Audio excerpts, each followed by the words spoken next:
her speech at the Democratic National Convention in Philadelphia, too. And I'm very excited that she's here with us today. I also want to thank Orlando. It's great to be back in this wonderful city with all of you. You've been through a lot this year.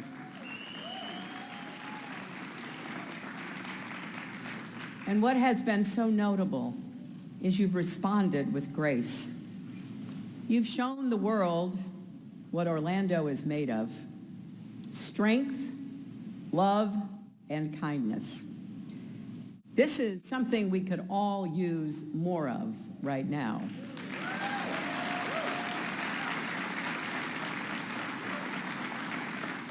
I'm here today to talk about how to make our economy work for everyone, but first, I need to say something about two very upsetting incidents that took place over the past few days.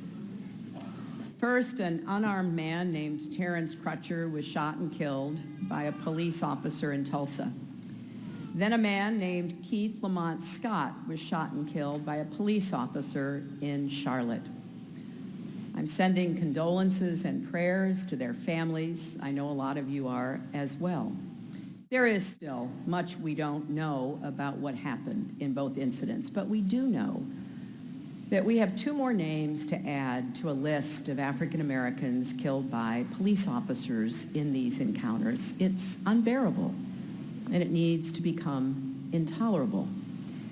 We also saw the targeting of police officers in Philadelphia last week. And last night in Charlotte, 12 officers were injured in demonstrations following Keith Lamont Scott's death. Every day, police officers across our country are serving with extraordinary courage, honor, and skill. We saw that again this weekend in New York and New Jersey and Minnesota. Our police handled those terrorist attacks exactly right, and they likely saved a lot of lives.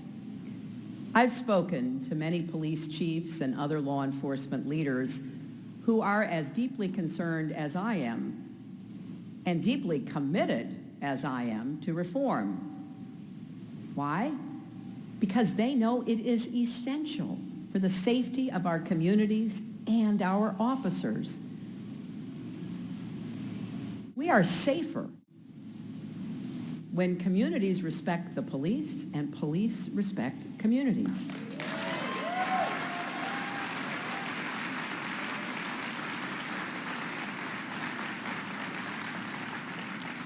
I've also been privileged to spend a lot of time with mothers who've lost children and young people who feel that as far as their country's concerned, their lives seem disposable. We've got to do better. And I know we can. And if I'm elected president, we will. And we will do it exactly together, which is the only way it can be done. Look, I know I don't have all the answers. I don't know anyone who does. But this is certain. Too many people have lost their lives who shouldn't have. Sabrina Fulton has become a friend of mine. Her son, Trayvon Martin, was killed not far from where we are today. Sabrina says this is about saving our children. And she's absolutely right. We need to come together, work together, white, black, Latino, Asian, all of us, to turn the tide, stop the violence, build the trust.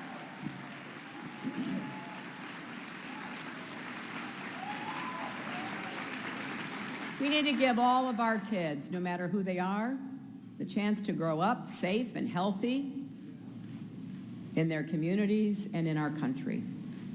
Now, there are so many issues we need to take on together, and that's why we're here today. Because in just 48 days, can you believe it? 48 days, Americans will go to the polls and choose our next president.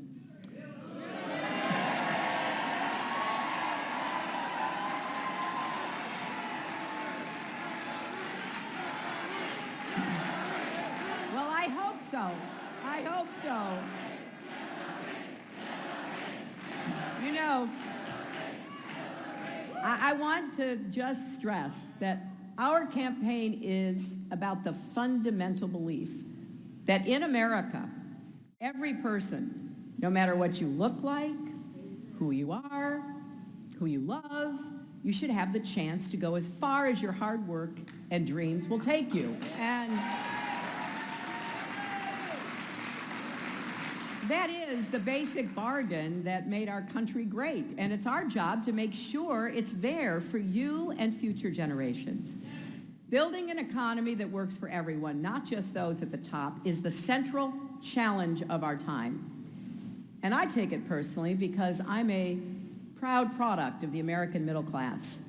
My grandfather started working in a lace mill in Scranton, Pennsylvania when he was just a boy and worked there for 50 years. Thanks to him, my dad was able to go to college and then start his own small business printing fabric for draperies. And because of my dad and my mom, I could head out into the world and follow my dreams. Every American family should be able to write a similar story for themselves and their children. And history has shown us, our history has shown us that the strongest growth in our economy is inclusive, broad-based growth, when everyone can contribute to our prosperity and share in its rewards. Now, here's just one example. The flood of women into the American workforce over the past several decades was responsible for more than $3.5 trillion in economic growth. But as women's labor participation has slowed in recent years, due in part to our failure to provide family-friendly policies like paid leave and affordable child care, so our economic growth wasn't as strong as it could have been. Women who want to work deserve to work. And whenever they are denied that opportunity, it's not fair to them, and we all lose out. In a competitive 21st century global economy, we cannot afford to leave talent on the sidelines. When we leave people out or write them off, we not only shortchange them and their dreams, we shortchange our country and our own futures. That's one reason why I care so much about supporting working parents. It's one reason why I'm such a strong supporter of comprehensive immigration reform, because bringing millions of undocumented workers into the formal economy will decrease abuse and exploitation, and it will increase our economic growth and our tax base. It is estimated if we did this, despite what you hear from the other side, we would increase our gross domestic product by an estimated $700 billion in 10 years. Now, we need that. It's also one reason why we've got to break down barriers of systemic racism, including underinvestment that have held communities of color back for generations. That's part of building an inclusive economy, too. And it's why I believe we need to do more to help young people who were left behind in the wake of the Great Recession. Find those strategies and opportunities that will get them moving ahead again. And we've got to help older Americans who've been displaced by automation and outsourcing in our changing economy. And too often, training and retraining doesn't work as it should. If you don't have a four-year degree, if you haven't really had the chance to upgrade your skills over the years, it's hard to just make a course correction. We need to have apprenticeships and community college and technical programs starting in high school and moving all the way up to older workers. Whether you're trying to start your career or you've spent decades contributing to our economy, you deserve better. Now, these are some of the elements of my plan for an inclusive economy, and I'm going to hold up the book Tim Kaine and I have put out, because we've actually put in one place all of our plans. You see, we have this old-fashioned idea, if we're asking you to support us, we should tell you what we're going to do, right?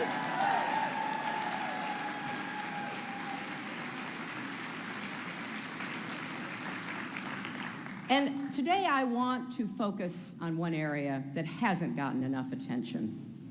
It concerns a group of Americans who are too often invisible, overlooked, and undervalued, who have so much to offer but are given too few chances to prove it. Now that's been true for a long time, and we have to change it. I'm talking about people with disabilities.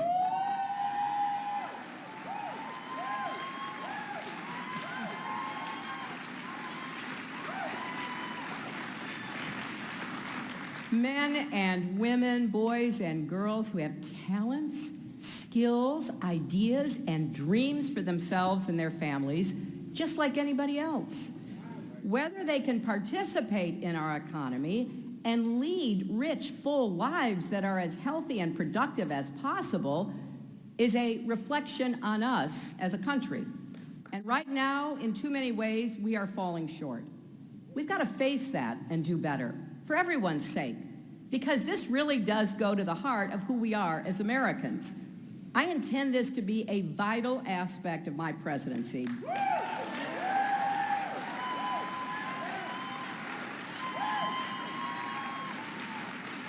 I want to bring us together as a nation to recognize the humanity and support the potential of all of our people. And I want you to hear this because this is not well known. Nearly 1 in 5 Americans lives with a disability. Now, some of those disabilities are highly visible, some much harder to notice. If you don't think you know someone with a disability, I promise you, you do. But their disability is just one part of who they are. Across the country, people with disabilities are running businesses, teaching students, caring for our loved ones. They're holding public office, making breakthrough scientific discoveries, reporting the news, and creating art that inspires and challenges us.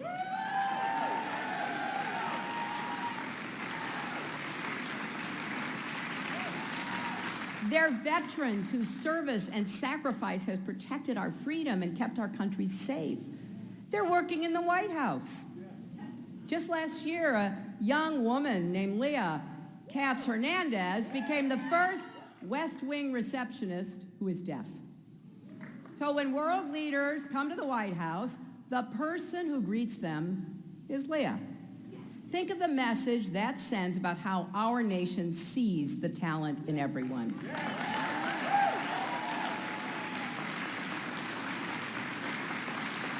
And Americans with disabilities are working on presidential campaigns. I know because several of my staff and advisors have disabilities, and they're doing phenomenal work. I'm grateful to them every single day. And people all over America would say the same about their boss, their colleague, their employee, their family member with a disability. Now, over the past few decades, our country has taken leaps forward, not just in recognizing the humanity and dignity of people with disabilities, but in making long overdue changes in our schools, workplaces, and communities so everyone can be part of our shared American life. Even so, not that long ago, if you had a disability, if you couldn't see, couldn't walk, lived with dyslexia or muscular dystrophy or some other health issue, that one fact was allowed to define your entire life. Because of that, and that alone, the world was closed to you. Not all of it, not for everyone, but for most people. Basic, essential things that others could do, you couldn't and never would. And that was that. I saw this for myself, as Anastasia said years ago, when I was just starting out as a young lawyer working with the Children's Defense Fund. One of my first assignments was to figure out why so many American kids weren't in school. We looked at census tract numbers and we said, okay, how many young people between 5 and 18 live in this census tract? Then we would look at school enrollment numbers and there'd be a gap. And we would say, wait a minute, where are the kids? Why aren't they in school? I went door to door, along with people across our country, going into different communities. I was in New Bedford, Massachusetts. We saw a notable disparity there, and I soon realized that part of the problem was kids were stuck at home because of disabilities. There were kids who were hard of hearing, kids with intellectual disabilities. I remember one little girl in a wheelchair who was smart, curious, desperate to go to school, but that chair held her back. Not all schools had ramps or accessible bathrooms. Most teachers and aides weren't trained to help her, so she didn't get to go. It felt like the world had said to her, sorry, kid, your life just isn't going to be worth very much.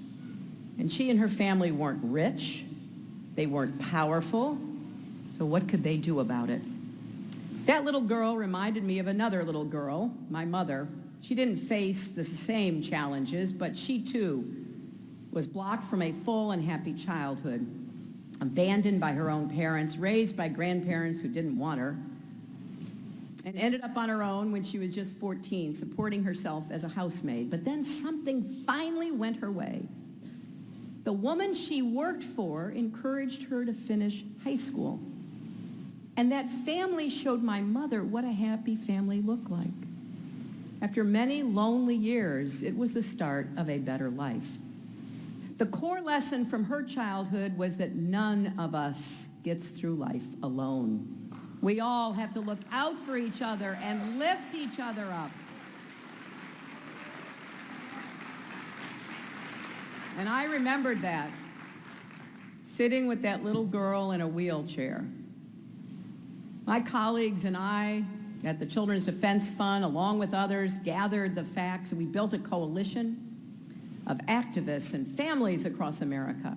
And together we helped convince Congress to pass a groundbreaking law saying that children with disabilities have the same right to be educated in public school, just like any other kids.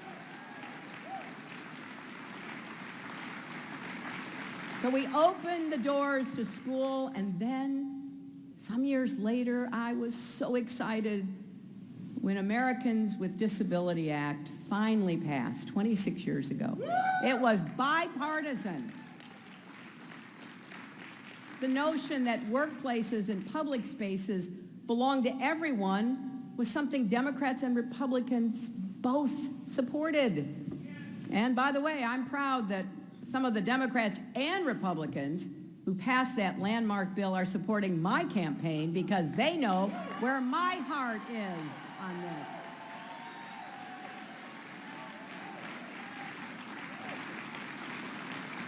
As Secretary of State, I appointed the first ever Special Advisor for International Disability Rights because I wanted America to stand up for the rights and dignity of people with disabilities all over the world. And over the years, I've spent a lot of time working for kids with disabilities. In addition to Anastasia, who spoke at the convention, another young man, Ryan Moore, also spoke there. I first met Ryan when he was 7 years old. I was fighting for health care reform. He was born with a rare form of dwarfism, but he never let that stop him. He's had so many surgeries, we've lost count of them. But his family was always there for them and for him, and he was the advocate for himself as he got older. Now he's a college graduate working in the technology department of his local school district, and he's just one of the most optimistic people you'll ever meet. Listening to Ryan and Anastasia tell their stories at the convention this July made me think about all the people who never got the chance to get the education, let alone go to college, become forces for change. And I thought about all the mothers and fathers across America who love their children more than anything and want so badly for them to have every opportunity that they deserve to have in America.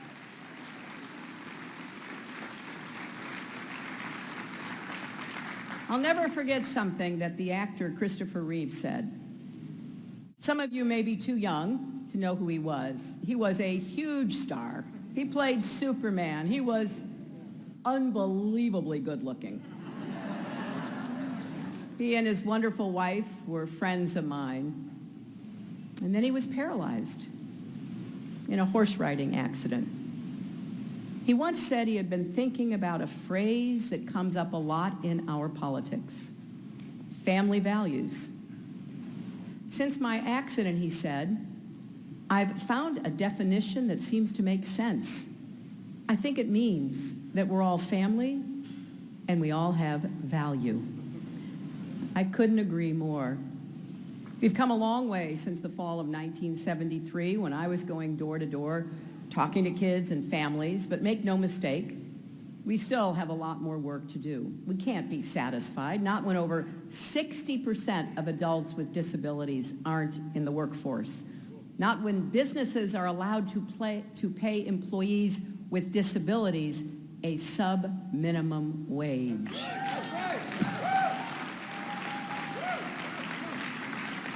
Not when people with physical and intellectual disabilities are still subjected to stigma and discrimination every single day.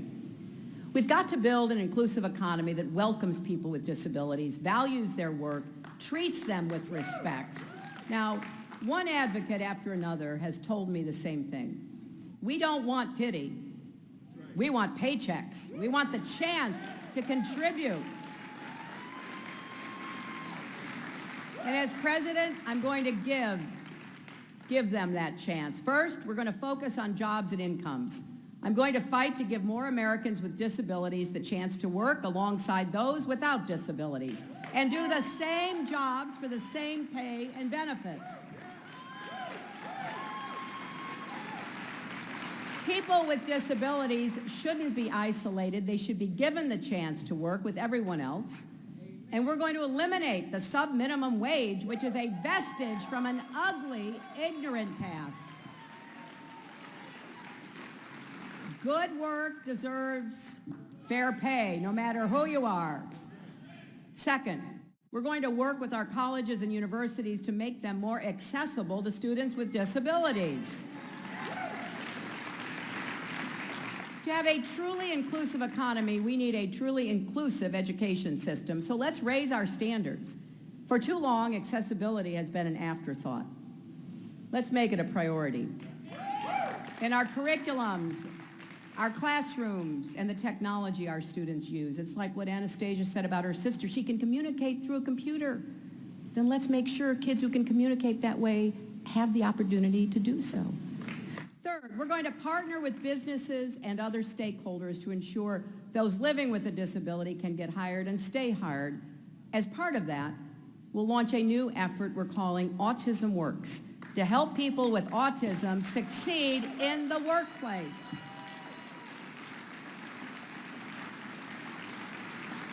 Fourth, let's build on the success of the Americans with Disabilities Act by finally ratifying the United Nations Convention on the Rights of Persons with Disabilities. It has the strong backing of leaders across the political spectrum, and it's a chance to show American values and American leadership. And I have to tell you, ever since I was First Lady, I've had the great privilege of traveling the world on behalf of our country.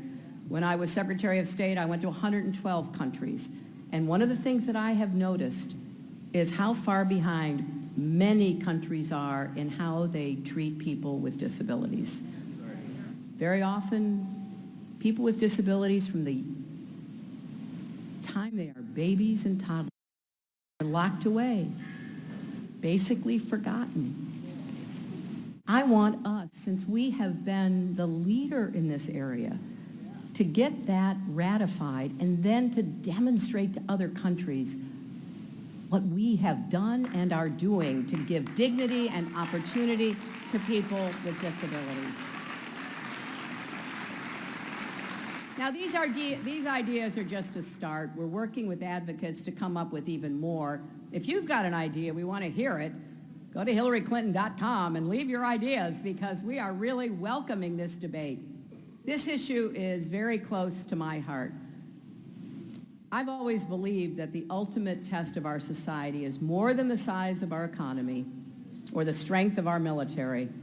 It's how we treat our fellow human beings, especially the most vulnerable among us.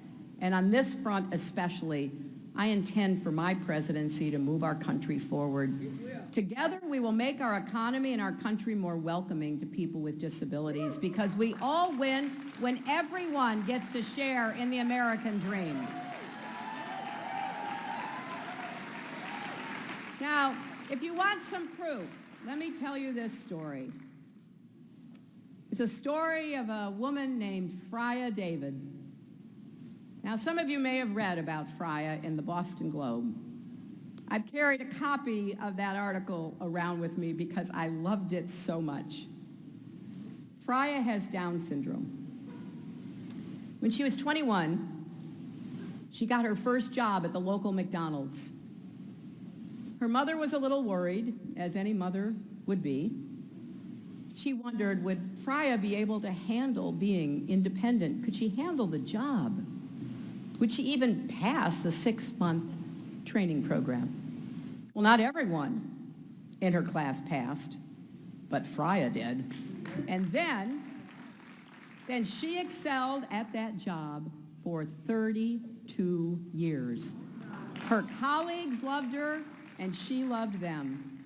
The restaurant became such a home to her that she'd bring her family there on off days just to hang out.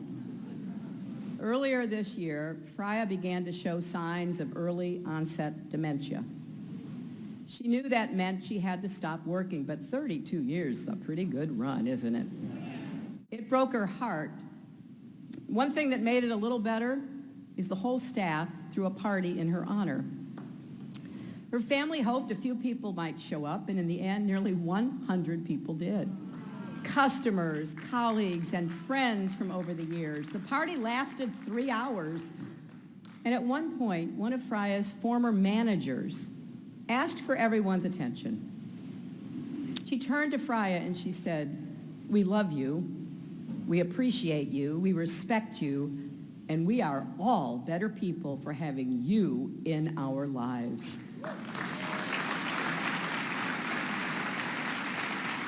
My friends, after years of hard work and treating people right, isn't that what we all want to hear? Isn't that America at our best?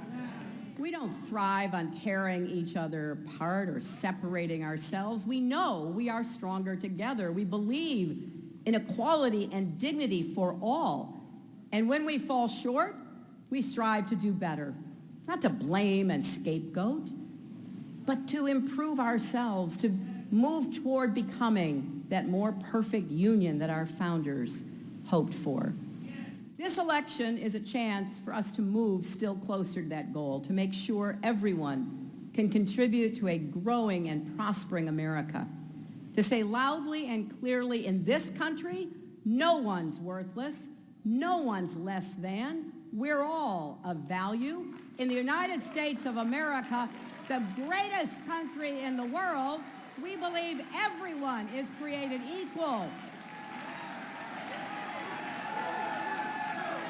And you know what else we believe?